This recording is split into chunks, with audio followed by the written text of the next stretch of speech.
Padre Celestial, te quiero dar gracias nuevamente por traerme para presentar tu palabra, Señor.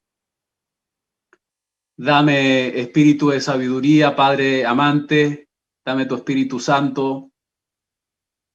Si no tengo el Espíritu, Señor, no soy nada y no podremos tocar corazones. Pero hay promesas preciosas en tu palabra. Me aferro a esas promesas. Sé que hay muchos de mis hermanos que quizá tienen pedidos personales, tienen preocupaciones, Señor. Quiero que por algún momento, Señor, puedan dejar sus preocupaciones a los pies de Cristo Jesús y que puedan prestar atención a la voz del pastor. Gracias, Padre. Tú eres el verdadero pastor. Solo tu voz, Señor, nos gusta escuchar. Y que nuestro espíritu, Señor, y nuestra intención sea, hable, Señor, que tu siervo oye. Acompáñanos, Padre. Dirige todo lo que vamos a hacer, Padre, durante esta mañana. En el nombre de Jesús. Amén. Ahora, en esta lección, como dijimos, vamos a ver cómo ser trasegado de vasija en vasija, el ingrediente faltante en tu experiencia cristiana. Ahora, lo que me gustaría lograr particularmente en esta ocasión es, quiero que veas tu condición espiritual, quiero crear una necesidad de arrepentimiento para con Dios por haber violado sus mandamientos y presentar la fe de Cristo Jesús, que es nuestro Redentor. Y además te voy a instar a que puedas volver a Cristo Jesús. Y si no logramos eso, al menos quiero presentarte la palabra de Dios que vive y permanece para siempre. Así que vamos a empezar. Esta es la imagen que dejamos la vez pasada en la presentación anterior.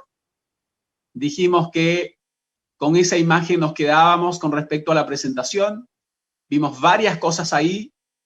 Particularmente mencionamos las 7 plagas, que cuando se cierre la puerta de la gracia van a venir las 7 plagas postreras y luego va a venir Cristo Jesús. Pero también al tiempo de las 7 plagas postreras se llama el tiempo de angustia, y así lo llama el profeta cuando dice: en aquel tiempo se levantará Miguel, el gran príncipe que está de parte de los hijos de tu pueblo, y será tiempo de angustia, cual nunca fue desde que hubo gente hasta entonces. Pero en aquel tiempo será libertado tu pueblo, todos los que se hallen escritos en el libro. Cuando termine el mensaje del tercer ángel, la misericordia divina no intercederá más por los habitantes culpables de la tierra. El pueblo de Dios habrá cumplido su obra, habrá recibido la lluvia tardía, también llamada el refrigerio de la presencia del Señor, y estará preparado para la hora de prueba que le espera. Los ángeles se apuran, van y vienen de acá para allá. Un ángel que regresa de la tierra anuncia que su obra está terminada. El mundo ha sido sometido a la prueba final y todos los que han resultado fieles a los preceptos divinos han recibido el sello del Dios vivo. Entonces Jesús va a dejar de interceder en el santuario celestial. Cuando Él abandone el santuario, las tinieblas envolverán a los habitantes de la tierra. Durante este tiempo terrible, los justos deben vivir sin intercesor a la vista del santo Dios. Nada refrena ya a los malos y Satanás domina por completo a los impenitentes empedernidos. La paciencia de Dios ha concluido. El mundo ha rechazado su misericordia, despreciado su amor y pisoteado su ley. Los impíos han dejado concluir su tiempo de gracia. El Espíritu de Dios, al que se opusieran obstinadamente, acabó por apartarse de ellos. Eso es lo que va a suceder una vez que la ley dominical, cuando se pase y se esté persiguiendo al pueblo de Dios y cada persona haya tomado su decisión, van a venir las 7 plagas, pero antes va a venir lo que nosotros llamamos el sellamiento del Dios viviente. El Señor me ha mostrado claramente que la imagen de la bestia será formada antes de que termine el tiempo de gracia. Es decir, la imagen de la bestia que aparece en Apocalipsis va a ser formado antes de que se cierre el tiempo de la gracia. La imagen de la bestia representa la forma de protestantismo apóstata que se desarrollará cuando las iglesias protestantes busquen la ayuda del poder civil para la imposición de sus dogmas.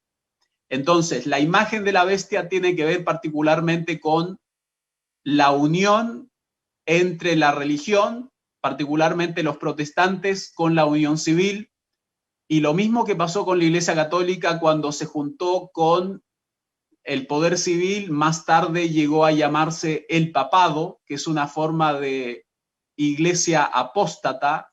Lo mismo en el libro de Apocalipsis se llama la imagen de la bestia a los protestantes apóstatas.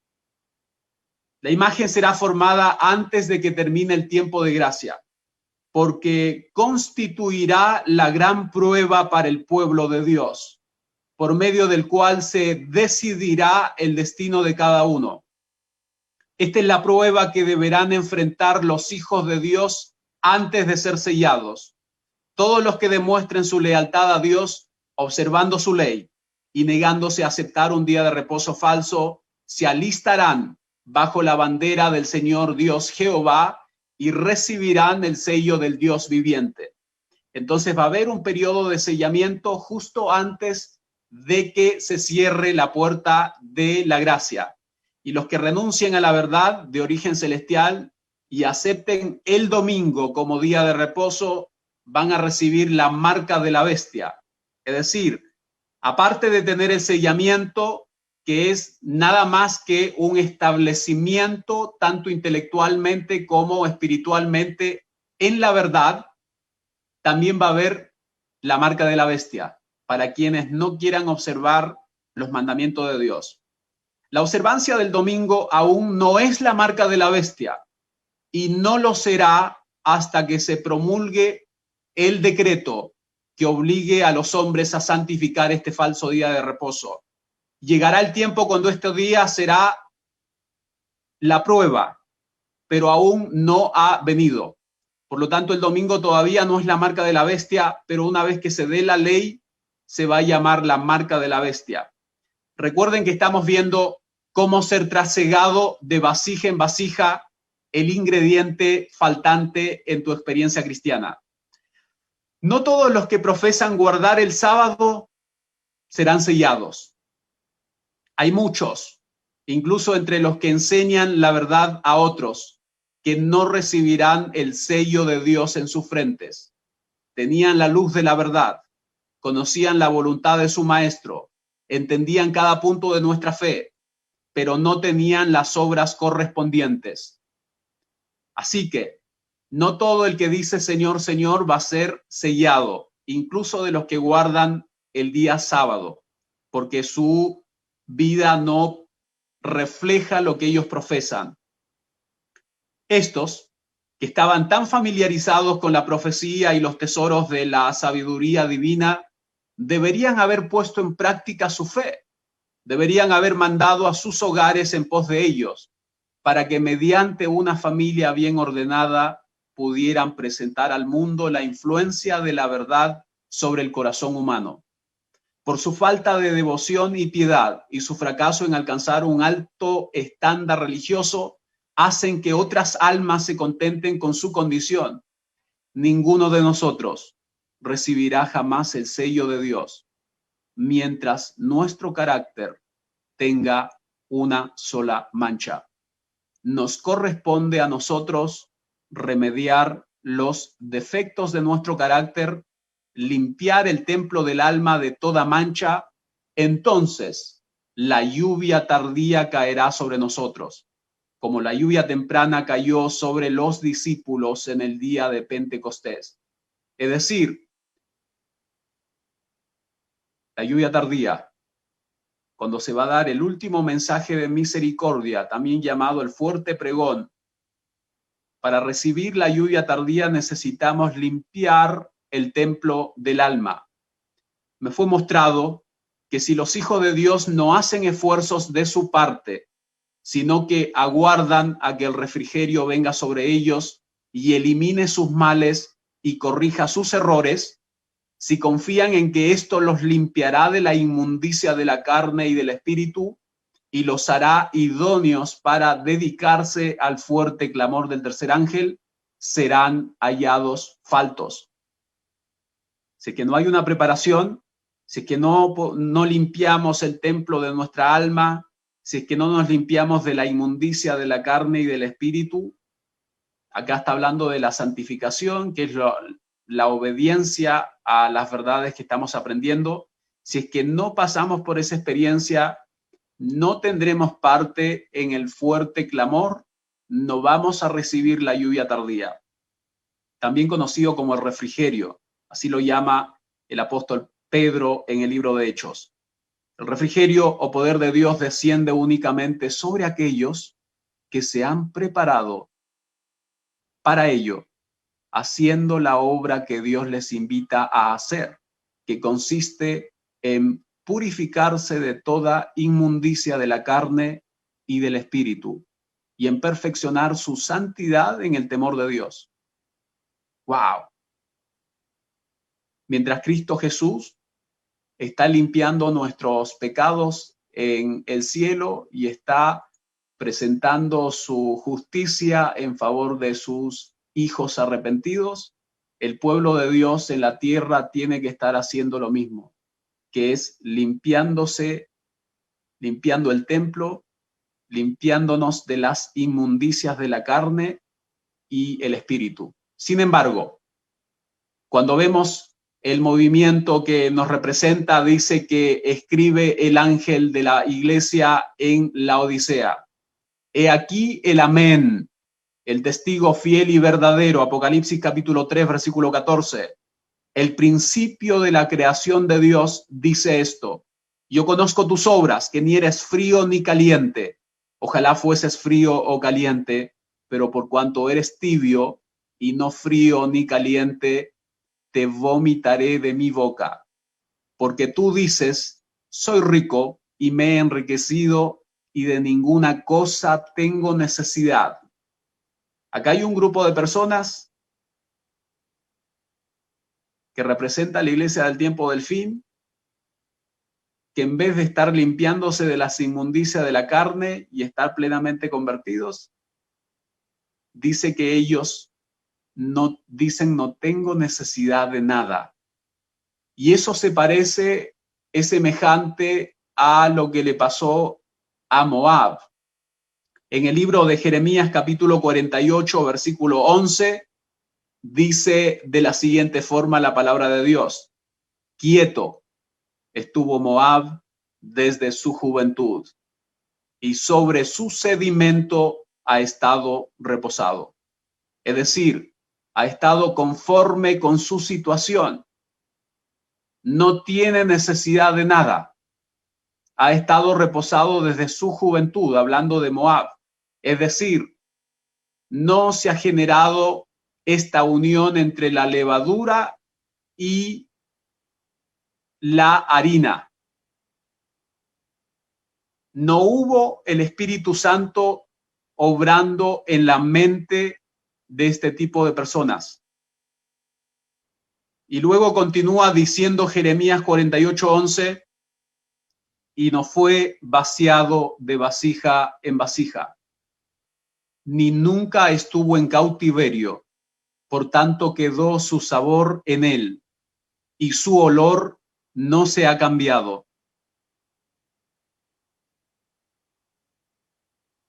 No ha sido trasegado. Tienen el mismo olor de siempre. La influencia del Espíritu sobre la mente humana regirá a esta de acuerdo con la instrucción divina, pero el Espíritu no actúa en una forma y con un poder que vaya más allá de la facultad de resistencia del agente humano. Un hombre puede negarse a escuchar los consejos y las admoniciones de Dios. Puede elegir tomar la administración de su conducta en sus propias manos. Pero cuando hace esto, no es hecho un vaso de honra, como Moab se niega a ser cambiado, a ser vaciado de vasija en vasija, y por lo tanto, su olor permanece en él. Es decir, se niega a corregir sus rasgos defectuosos de carácter, aunque el Señor le ha señalado claramente su trabajo, sus privilegios, sus oportunidades y el avance que debe hacer. Es demasiado complicado romper con sus viejas costumbres y transformar sus ideas y métodos. Su olor no ha cambiado. Se aferra a sus defectos y por lo tanto no es apto para la sagrada obra del ministerio. No está dispuesto a hacer un examen minucioso de sí mismo, ni a indagar de cerca para que la luz brille sobre él de manera clara y nítida.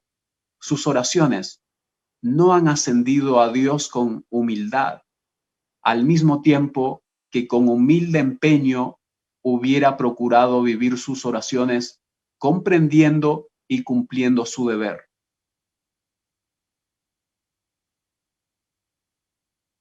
Hay un deber para el pueblo de Dios antes de que el fuerte clamor y la lluvia tardía sean derramados.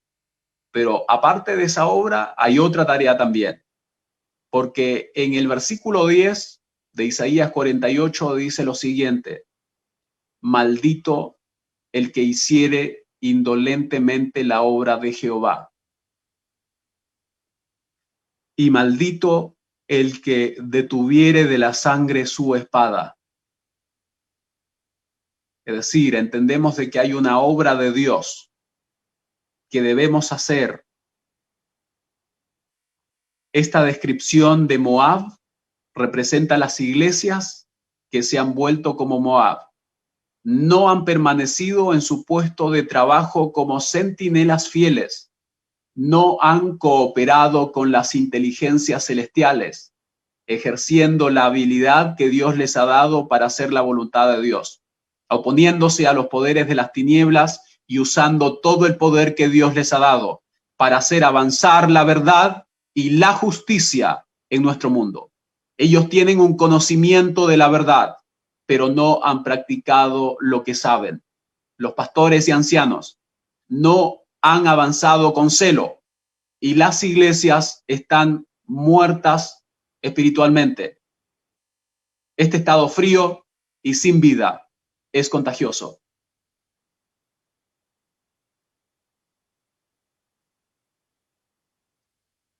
Se nos llama a ministrar, también a trabajar en la obra del Señor.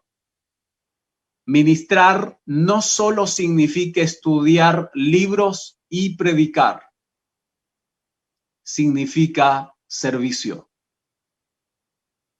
Todos deben ministrar.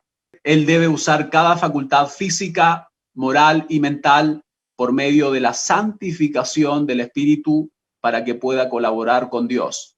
Todos están obligados moralmente a dedicarse activamente y sin reservas al servicio de Dios.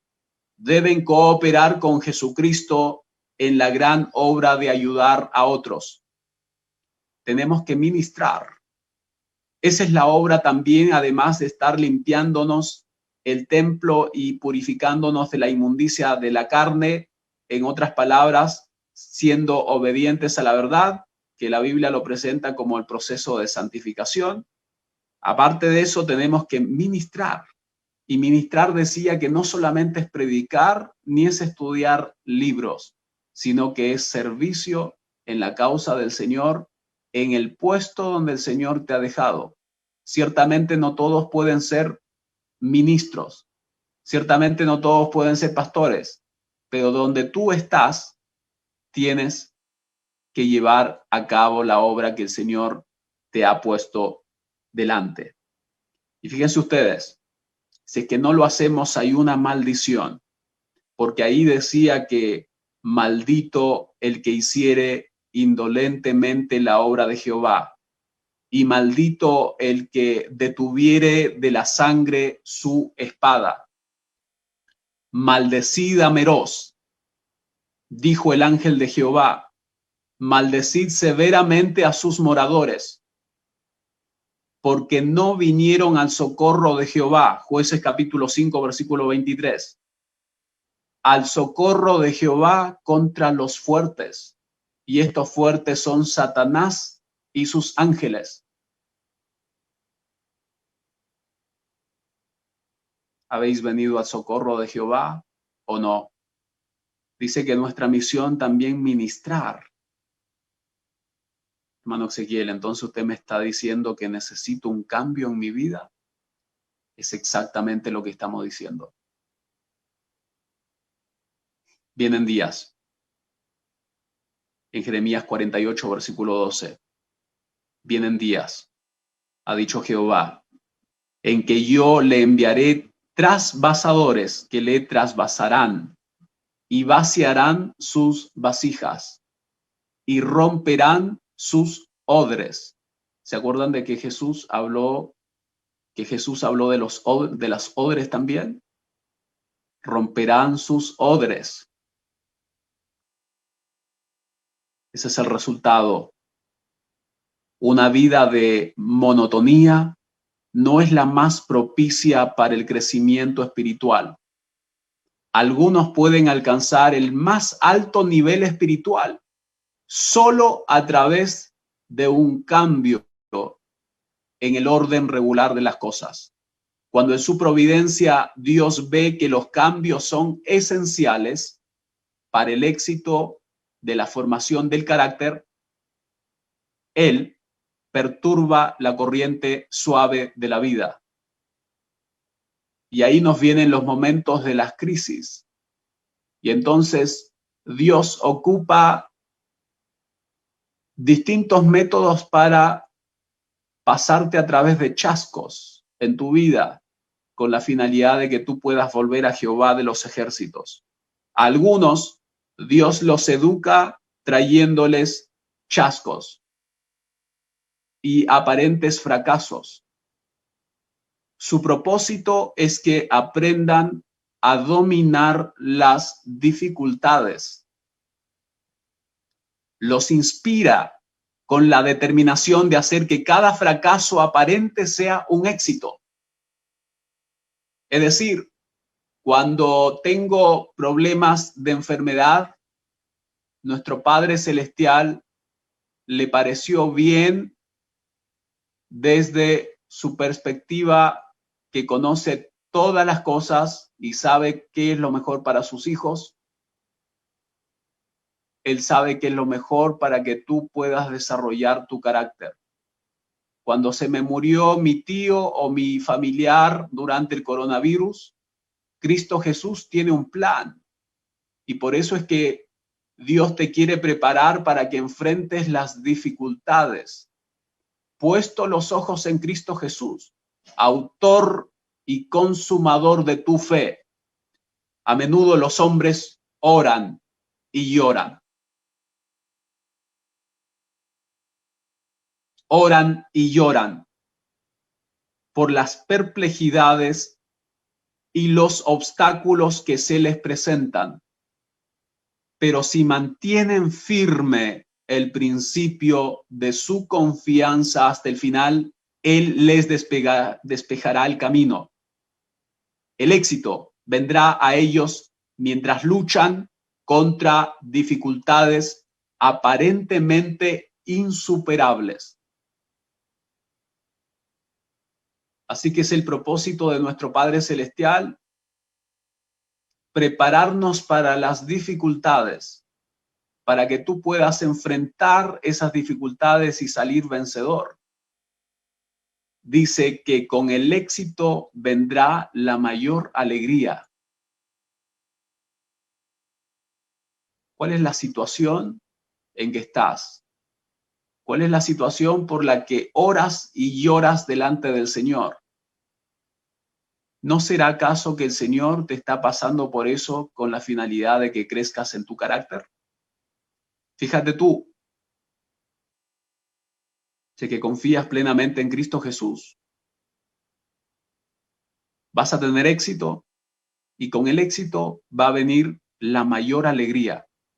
Ahora, ¿por qué Dios nos pasa por crisis? Jeremías 48:29 responde: hemos oído la soberbia de Moab, que es muy soberbio, arrogante, orgulloso, altivo y altanero de corazón. Y hablando de la iglesia de la Odisea, Cristo Jesús, el testigo fiel, dice: porque tú dices, soy rico y me he enriquecido, y de ninguna cosa tengo necesidad, y no sabes que tú eres un desventurado, miserable, pobre, ciego y desnudo.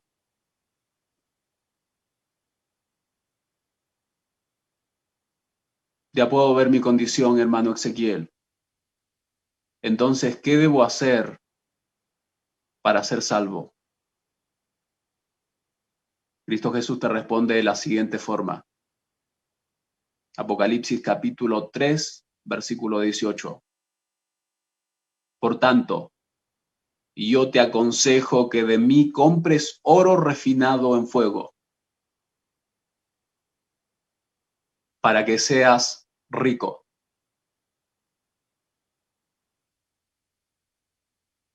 El oro representa el amor y la fe, y vestiduras blancas para vestirte, y que no se descubra la vergüenza de tu desnudez.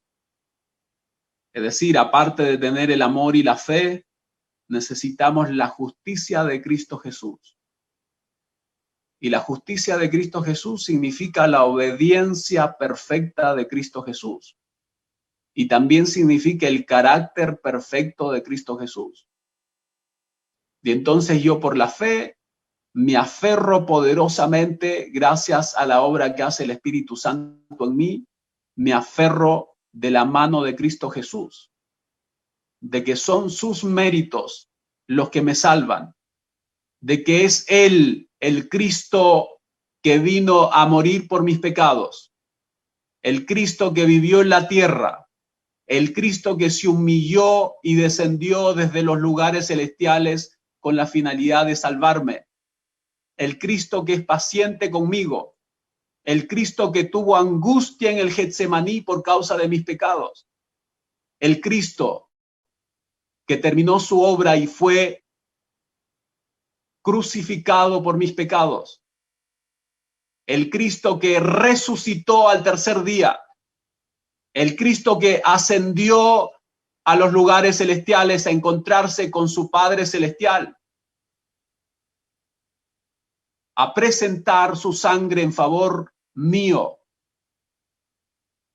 llevando su perfección, diciendo a su Padre: Padre, perdónalos. He pagado, he recibido el castigo. Ese Cristo que recibió el castigo de Dios por causa de nuestros pecados.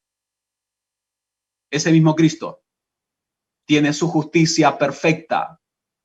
Y esa es la justicia que Cristo Jesús, desde que cayó el ser humano, ha estado ofreciendo desde el Génesis hasta el Apocalipsis. La justicia de Cristo Jesús. Y unge tus ojos con colirio para que veas. Es decir, aparte del amor y la fe, la justicia de Cristo, necesitamos tener discernimiento espiritual. Y solamente podemos tener discernimiento espiritual gracias a la obra que hace el Espíritu Santo en nuestra vida, porque Él es el que nos guía a toda la verdad. Y no puede haber discernimiento espiritual si es que no hay estudio constante de la palabra del Dios viviente. Entonces, se nos requiere acá de la fe, porque es la fe, por la fe yo me aferro y puedo conseguir la justicia de Cristo. Es por la fe que yo también puedo conseguir el amor de Cristo Jesús en mi corazón. Es por la fe que se implanta la justicia de Cristo en mi vida. Es por la fe que puedo tener discernimiento espiritual, porque es por la fe que recibo al Espíritu y es por la fe en que me aferro a las promesas de Cristo Jesús. Entonces necesito fe. Y Cristo continúa diciendo, yo reprendo y castigo a todos los que amo. Cristo reprende y castiga a todos los que ama porque Él quiere que nosotros nos arrepintamos. Cristo Jesús, que fue el que le pidió a Adán y a Eva que se fueran del Edén, el jardín que Él les había preparado especialmente para ellos. Por amor los expulsó de su hogar. Y Él creó el plan de redención. Y ese plan de redención tiene que ver con el envío del Espíritu Santo a nuestra vida para que seamos transformados según la imagen de Cristo Jesús. Ese es el Jesús que tú tienes que seguir. Y Él reprende y castiga a todos los que ama. Porque saben, el amor de Cristo Jesús es mucho más grande que nuestros pecados incluso. Por eso es que Él dice, de tal manera amó Dios al mundo. Y no es que Dios nos ama por causa de Cristo Jesús, sino que Dios nos amó y por eso envió a su Hijo. Nos amó. Entonces sé pues celoso y arrepiéntete. Sé pues celoso, hijo, arrepiéntete. Y el mensaje del arrepentimiento se presenta en distintas formas en la palabra de Dios. Diciendo allá en Génesis capítulo 3, ¿dónde estás tú? Ese es el llamado del Espíritu Santo que entra a tu hogar, al hogar que Dios te dio, y pregunta por tu nombre, ¿dónde estás tú? Y luego más tarde vemos que Dios a través de Cristo Jesús predicó el arrepentimiento. Juan el Bautista predicó el arrepentimiento, y arrepentimiento, aparte de la fe, el arrepentimiento significa dolor por el pecado. Tengo que ver la ley de Dios, verme completamente condenado por esa ley, para que recién tenga necesidad de un Salvador. Si es que usted no ve en la ley cuán malo es, no tiene necesidad de un Salvador. Por eso es que primero viene el arrepentimiento. Entonces, con lágrimas, vamos a nuestro Padre Celestial, confesamos nuestros pecados, diciendo, volveré a mi Padre y le diré, Padre, he pecado contra ti y contra el cielo. Ya no soy digno de ser llamado tu hijo. Hazme uno más de tus jornaleros. Ese es el arrepentimiento verdadero. Como este hombre que fue a orar y ni siquiera tenía la valentía de levantar la cabeza al cielo y solamente se golpeaba el pecho diciendo, ten misericordia de mí, pecador, que soy pecador. Ese es el arrepentimiento que obra el Espíritu Santo. En el libro de Romanos se presenta al Espíritu como intercediendo El Espíritu obra, toca las cuerdas del corazón y eso se ve reflejado en cantos, eso se ve reflejado en palabras. Invocan al Señor. Las oraciones de estos arrepentidos ascienden como una nube fragante delante del Padre Celestial, porque Cristo Jesús mezcla su justicia, y al mezclar su justicia es perfecto el arrepentimiento que está ejerciendo este Hijo de Dios. Y él tiene fe plenamente en la justicia de Cristo Jesús. Y a través del arrepentimiento, el fruto del arrepentimiento, ya lo decía muy bien en el libro de Mateo, capítulo 3, cuando habla Juan el Bautista, haced frutos dignos de arrepentimiento. Desde ahí en adelante, decido yo, ahora que Cristo y el Espíritu me mostró mis pecados, me presento delante del Señor, confieso mis maldades y mis delitos, y Jehová de los ejércitos es glorificado, porque ese fue el plan de redención.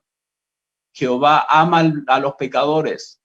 Jehová ama a quienes más se han hundido, porque es ahí donde muestra más su misericordia. Y solamente el que puede reconocer y ver cuán bajo ha descendido, puede también reconocer cuán perfecto es Cristo Jesús y puede reconocer su necesidad de tener un Salvador personal que lo salve de sus pecados, que lo redima completamente. Ese hombre es un hombre que ha experimentado el arrepentimiento tal cual lo habla la palabra de Dios, y el resultado va a ser los frutos, la obediencia. Y lo mismo con la fe. La fe que se aferra primeramente a la justicia de Cristo Jesús. La fe antecede a las obras sencillamente porque nuestras obras no tienen valor delante del cielo, ni nuestras oraciones, ni nuestros cultos, ni nuestras predicaciones tienen valor delante del Padre Celestial, a menos que sean purificados con sangre. Y es la sangre de Cristo Jesús que vino a morir por ti y vino a morir por mí. Y es a través de la fe que me aferro de Cristo Jesús. Confío plenamente. Y el resultado de eso es que Cristo envía su Santo Espíritu. La ley es escrita en mi corazón. Y ahora sí, con la frente en alto me levanto y camino con Cristo Jesús. Y tanto el resultado del arrepentimiento como de la fe son las obras que Dios requiere en su palabra. Y después vemos que hay algo más, porque él dice, he aquí yo estoy a la puerta y llamo. Yo estoy a la puerta y llamo. Y yo también llamo, porque en cierta parte dice, no he venido a llamar justos, sino a pecadores al arrepentimiento. Y yo también llamo junto con Cristo Jesús. Si alguno oye su voz y abre la puerta, Cristo Jesús entrará a él, cenará con él y él va a cenar contigo. El que venciere, él le va a dar que se siente con él en su trono, así como él venció y se sentó con su Padre en su trono.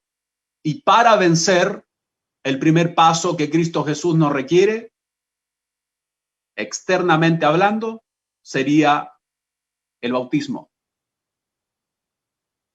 Si es que yo quiero pasar a través de la conversión verdadera, necesito estos tres pasos.